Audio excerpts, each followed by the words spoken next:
성경 속으로 또 성경 밖으로 여행을 떠나는 불불TV입니다. 지난 영상에서 남유다가 멸망하는 이야기까지 우리가 했습니다. 이 남유다의 멸망에 대해서 이야기할 때 꼭 한 사람 빼놓지 말아야 될 사람이 있는데 예레미야예요. 오늘은 이 예레미야의 눈으로 남유다의 멸망을 다시 한번 살펴보도록 하겠습니다. 말씀 보도록 할게요. 예레미야 1장 2절에서 3절 말씀입니다. 아몬의 아들 요시야가 유다 왕이 되어 다스린 지 13년이 되었을 때에 주님께서 예레미야에게 말씀하셨다.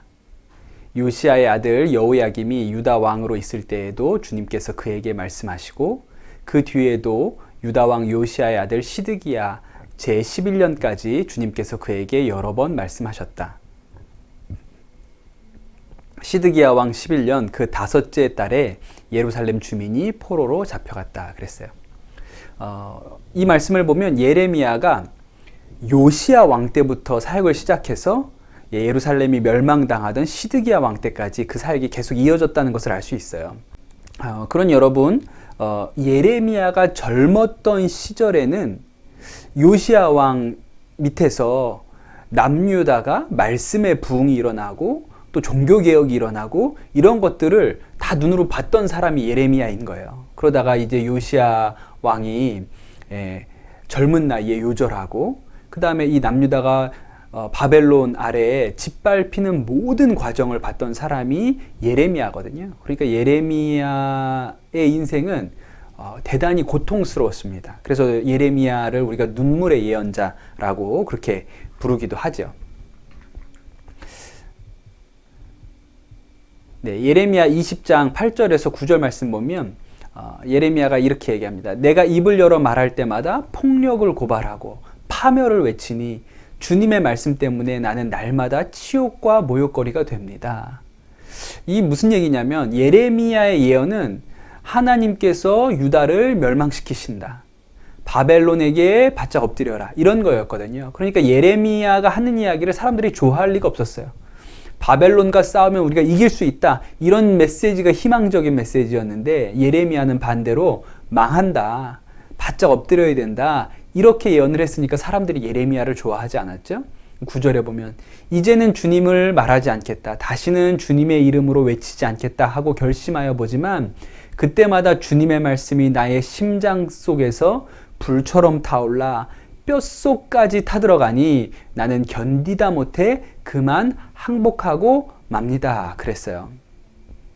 그러니까 예레미야는 고생을 많이 했어요. 사람들이 좋아하지 않고 사람들이 예레미야가 예언하면 그를 멸시하고 천대했으니까요. 그럼 이제 그만해야지. 나 이제 더 이상 이런 얘기 안 해. 그러면 마음에 불이 타올랐어. 하나님의 마음이 부어져서 결국 또 예언을 하고 또 예언을 하고 그랬던 예언자예요. 그래서 또 눈물의 예언자이죠.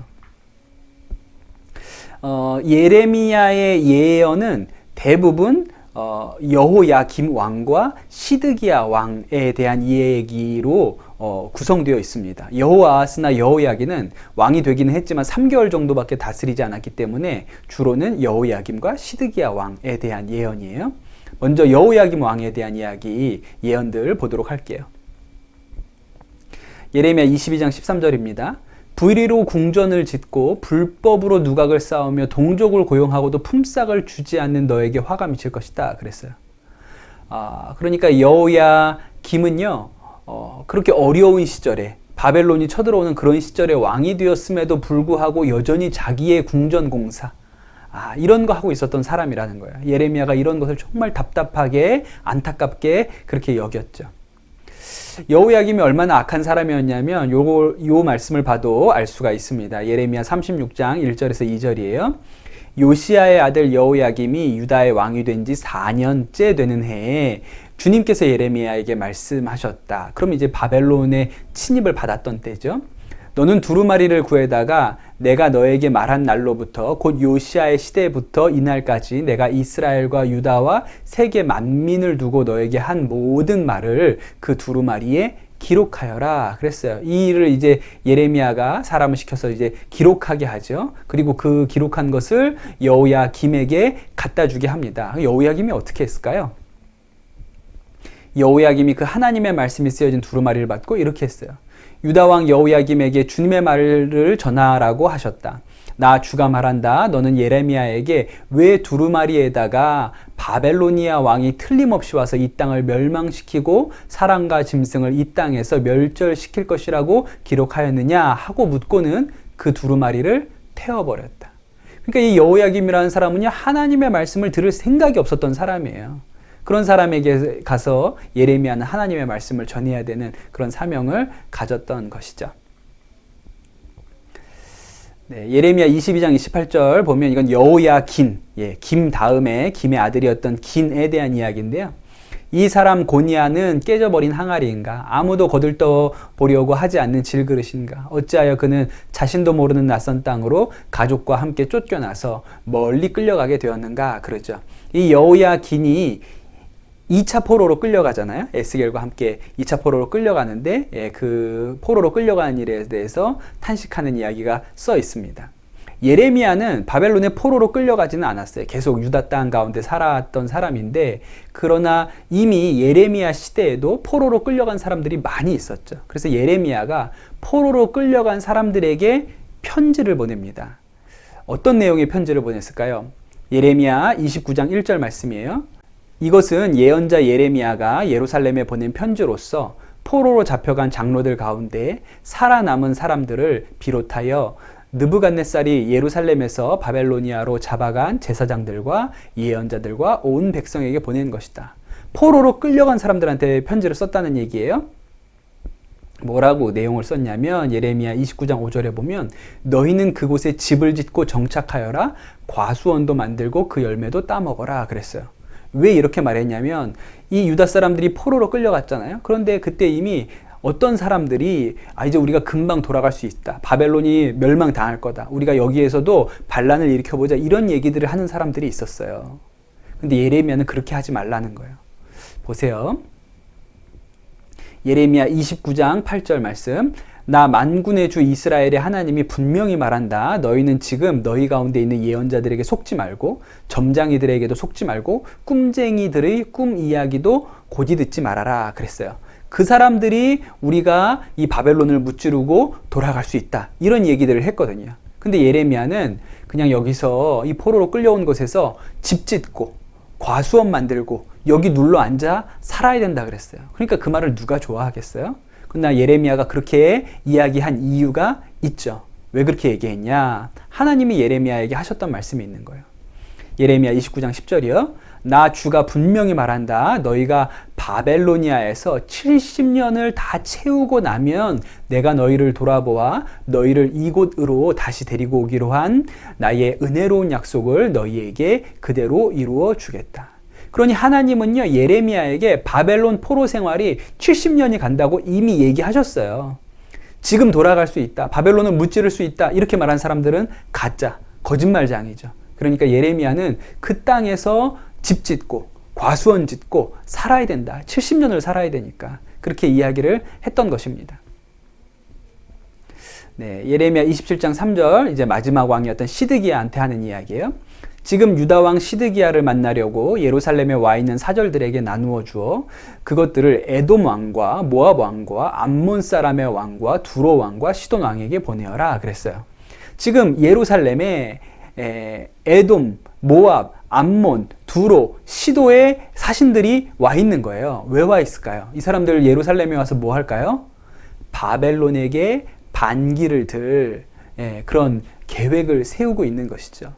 이 점에 대해서 예레미야는 대단히 반대합니다. 왜? 하나님은요, 유다를 멸망시키기로 작정하셨어요. 유다가 그나마 목숨을 보존하는 방법은 바벨론 앞에 바짝 엎드리는 거예요. 반란은 절대로 일으키면 안 됩니다. 그런데 말을 듣지 않죠. 예레미야 27장 9절 말씀 보세요. 그러므로 너희에게 있는 예언자들이나 점쟁이들이나 해몽가들이나 박수들이나 마술사들이 너희에게 바벨로니아 왕을 섬기지 않게 될 것이라고 말해도 너희는 듣지 말아라.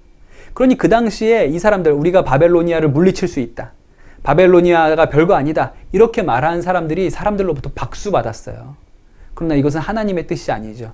예레미야는 바벨론 앞에 바짝 엎드려야 그나마 덜 죽는다, 유다 사람들이 보존될 수 있다, 그렇게 하나님의 말씀을 전했어요. 그러니 좋아할 리가 없죠. 예레미야가 어떻게 됐을까요? 예레미야 27장 12절입니다.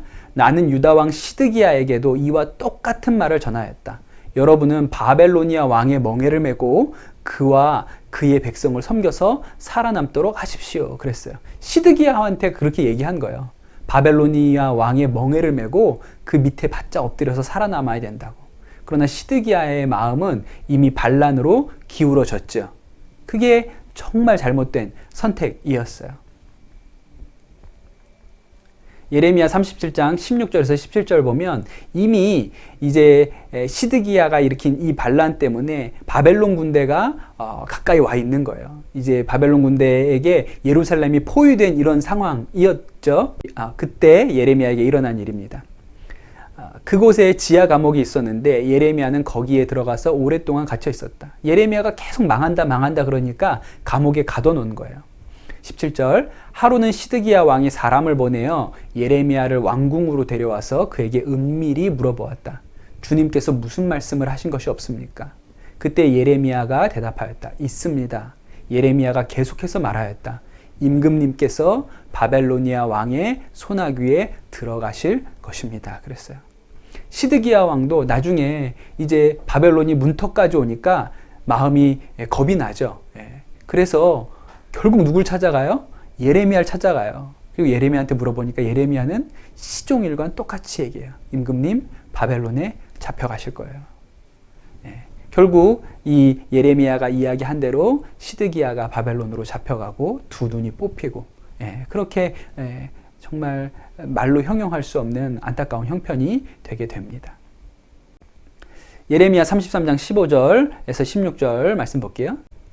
그때 그 시각이 되면 한 의로운 가지를 다윗에게서 돋아나게 할 것이니 그가 세상의 공평과 정의를 실현할 것이다. 그때가 오면 유다가 구원을 받을 것이며 예루살렘이 안전한 거처가 될 것이다. 사람들이 예루살렘을 주님은 우리의 구원이시다 하는 이름으로 부를 것이다. 그랬어요. 이 예루살렘의 회복에 대한 메시지가 있죠. 이것이 뭐 가깝게는 이제 포로기가 끝나고 귀환한 유대인들에 대한 이야기이기도 하지만 좀 더 멀리 보면 예수님이 이 땅에 오실 것에 대한 예표가 되는 말씀이기도 합니다.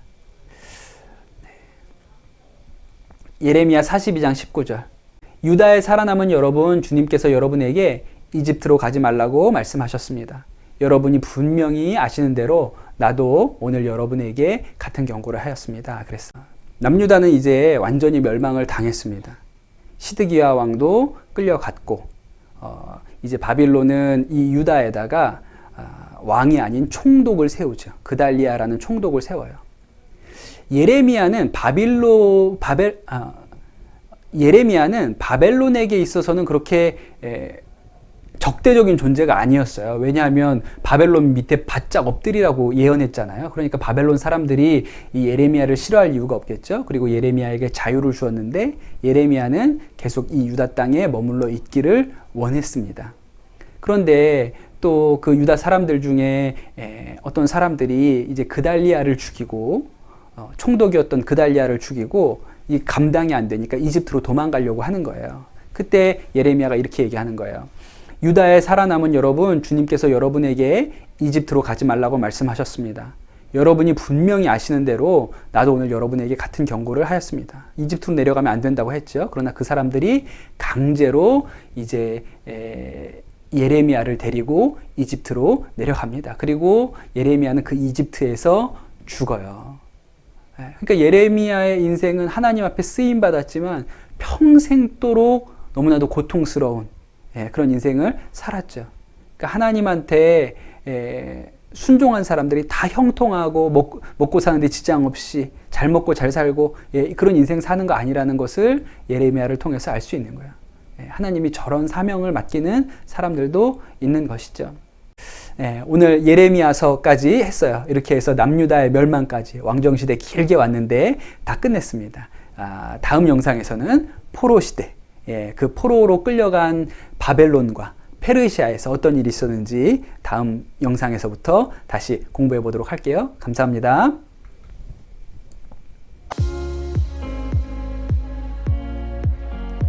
1차로 포로 끌고 간 사람이 다니엘이고 2차 포로로 끌려간 사람이 에스겔.